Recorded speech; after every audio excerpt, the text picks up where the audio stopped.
Bonjour et bienvenue à l'émission Notre Voix pour nos droits. Je m'appelle Gabrielle Sanson et aujourd'hui on va discuter de la santé parce qu'il y a présentement une tournée provinciale qui a lieu dans la province de la Nouvelle-Écosse avec des membres du département de la santé publique ainsi que la ministre de la Santé Michelle Thompson qui circule dans plusieurs régions pour avoir des discussions et la possibilité de poser des questions et recevoir des réponses par rapport aux services de santé et le système de santé dans nos régions. La tournée s'appelle l'Action vers la santé et c'est la possibilité d'offrir des conversations au niveau du système de santé communautaire. C'est une tournée pour parler avec des employés de la santé publique dans différentes régions. Il y en a plusieurs qui ont déjà eu lieu. Et la raison que je fais cette émission cette semaine, c'est parce qu'il y a une session qui s'en vient le 2 décembre 2022 à Port Hawkesbury, qui sera la session la plus proche des gens de la région de Richmond pour avoir accès à la ministre et à ses employés et au département pour pouvoir poser leurs questions. Alors, je vous encourage fortement d'y assister. Il faut s'inscrire sur le site web du gouvernement.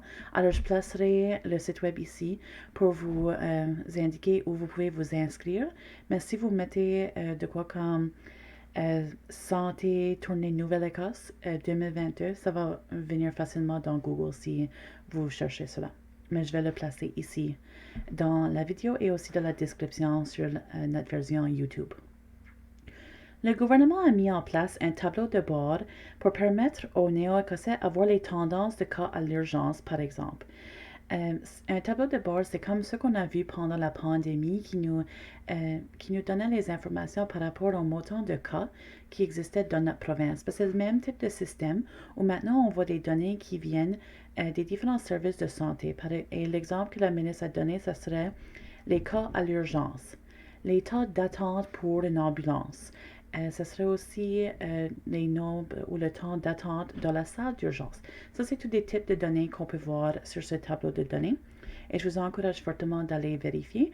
Mais la ministre veut absolument pas que ce tableau de bord soit utilisé comme un outil pour donner la peur aux gens de ne pas accéder aux services de santé. Elle encourage fortement les gens de continuer à aller chercher les services de santé dont ils ont besoin.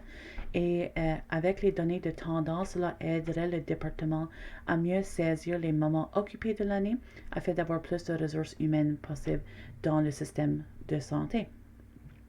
Le gouvernement provincial réalise qu'il récolte ces données, mais voit cela aussi comme une opportunité de redonner l'information au public. Alors, ce n'est pas juste de récolter les informations et de les traiter comme des statistiques, mais de vous les offrir comme information au public. Un grand défi en Nouvelle-Écosse est le manque de ressources humaines. Le ministre Thompson reconnaît qu'il y a un manque de médecins familiaux, mais aussi il manque des infirmiers, il manque des infirmiers de soins continus et parmi d'autres. Alors le plan est de travailler le recrutement et la rétention de ces membres du personnel et aussi travailler vers la reconnaissance des acquis pour les gens qui viennent de l'international qui ont déjà acquis ces certifications ou même des gens qui travaillent dans d'autres provinces canadiennes qui ont la certification et voudraient venir en Nouvelle-Écosse travailler ici. Il faut aussi augmenter les places des spécialistes dans les sièges universitaires. Alors, ce qui a été expliqué était que présentement, il y a une collaboration avec l'Université de Dalhousie pour des sièges, ainsi que certains montants de sièges dans les collèges communautaires pour les infirmières, par exemple. Et cela permettrait, si le programme augmente, de garantir des emplois dans ce domaine pour les gens qui voudraient travailler en Nouvelle-Écosse. Alors, dès le moment que l'étudiant finirait ses études, il y aurait une offre d'emploi pour travailler dans cette province et cela devrait augmenter les candidatures et la possibilité d'avoir plus de gens dans le domaine de santé. Elle atteste aussi qu'il y a un manque en ambulanciers. Alors, la ministre travaille collaborativement avec les ambulanciers, le syndicat des ambulanciers, le collège des ambulanciers et le département de santé pour régler les défis de l'équilibre entre le travail et la vie personnelle, ainsi que les problèmes dans le système lui-même. Alors, elle est vraiment reconnaissante et compréhensible vers le fait qu'il y a beaucoup de défis dans le système qu'il faut modifiés afin d'augmenter la qualité de travail, la qualité de vie des gens qui travaillent dans ce domaine.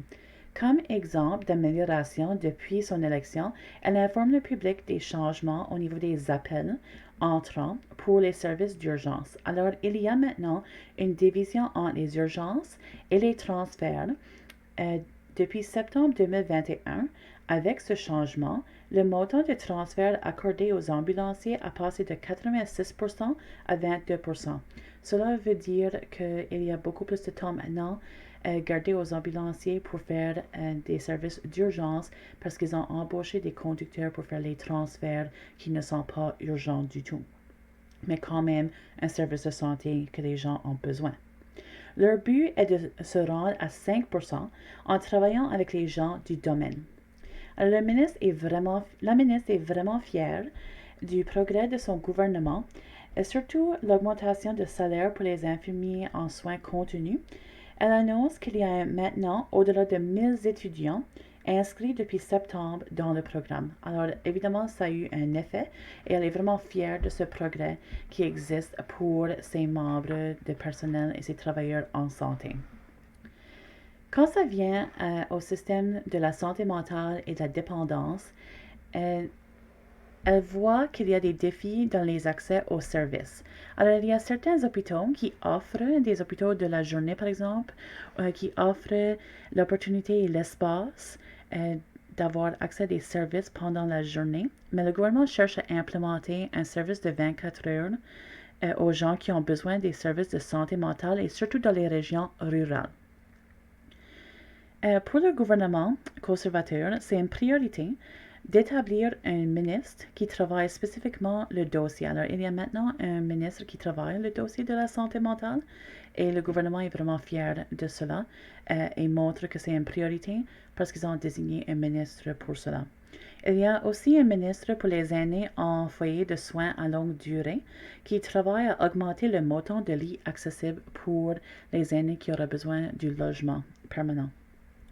C'est une opportunité à poser des questions. Et c'est ça qui est vraiment important de ces conversations ici. C'est le gouvernement qui vient vous parler et vous donne l'opportunité de poser vos questions et de vous faire entendre. Alors, si vous n'êtes pas content avec le système de santé ou l'état de santé, vous avez des questions par rapport à comment ça fonctionne, vous aimeriez leur dire les bons services que vous recevez de certaines parties du système de santé, ce serait un bon moment de faire cela parce qu'ils vont venir dans la région. Comme je dis, c'est le 2 décembre 2022 de 7h du soir jusqu'à 9h du soir au Civic Center à Port Hawkesbury. Alors, vous pouvez envoyer aussi vos questions à l'avance quand vous vous inscrivez dans le site web.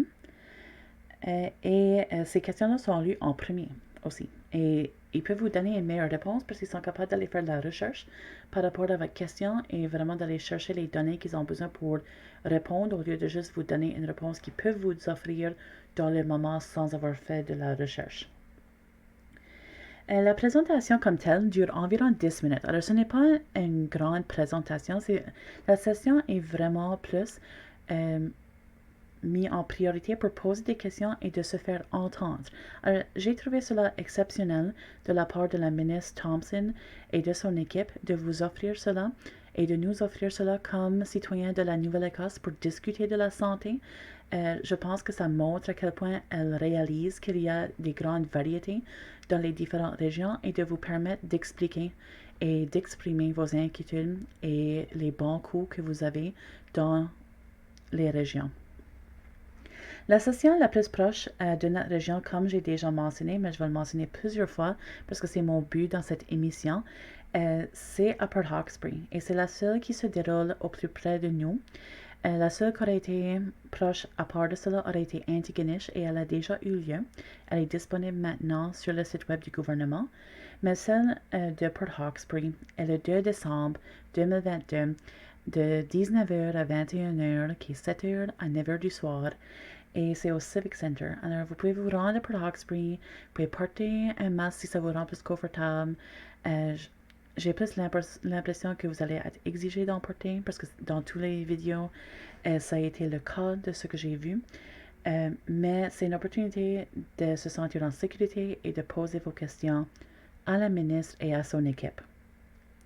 Alors, ils essaient d'avoir de bonnes personnes autour de la table, comme la ministre de la Santé Michelle Thompson, la sous-ministre Janine Lagacé et la directrice générale par intérim Karen Oldfield, et des fois, ils échangent les personnes dépendamment de leurs horaires.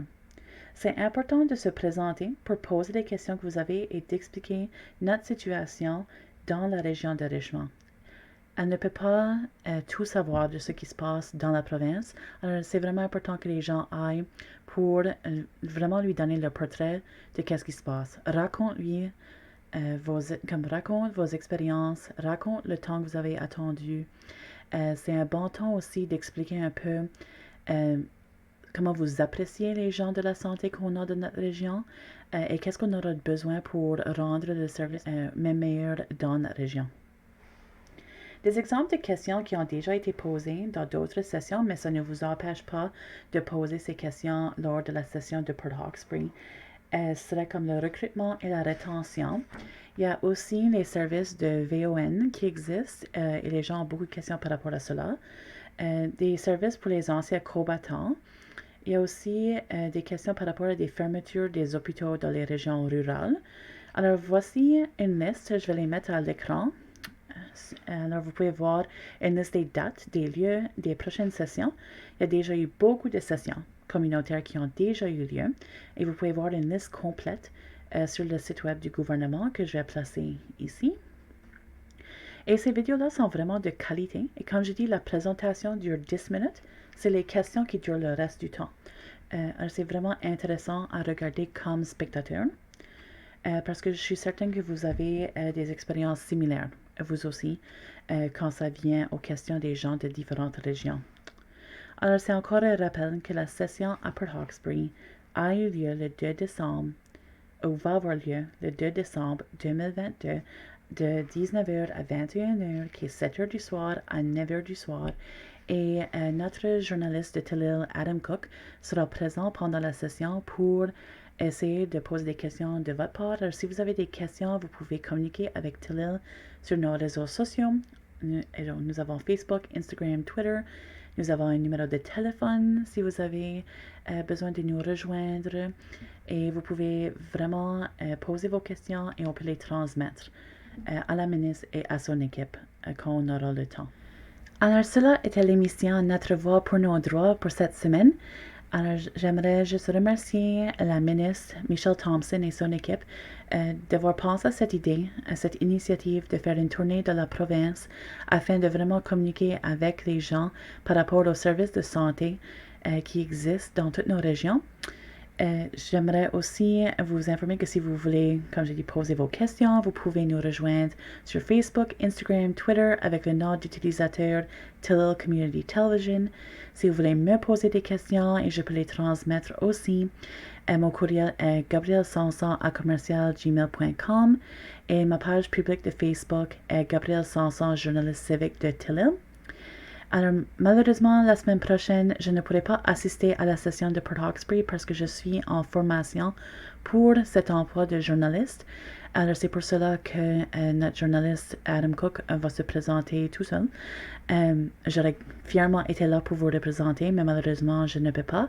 Mais je transmettrai toutes questions que vous avez à Adam à poser pour vous, ou vous pouvez même les poser en vous inscrivant sur le site web si vous voulez. Alors, cela était l'émission Notre Voix pour nos droits et on se voit la semaine prochaine.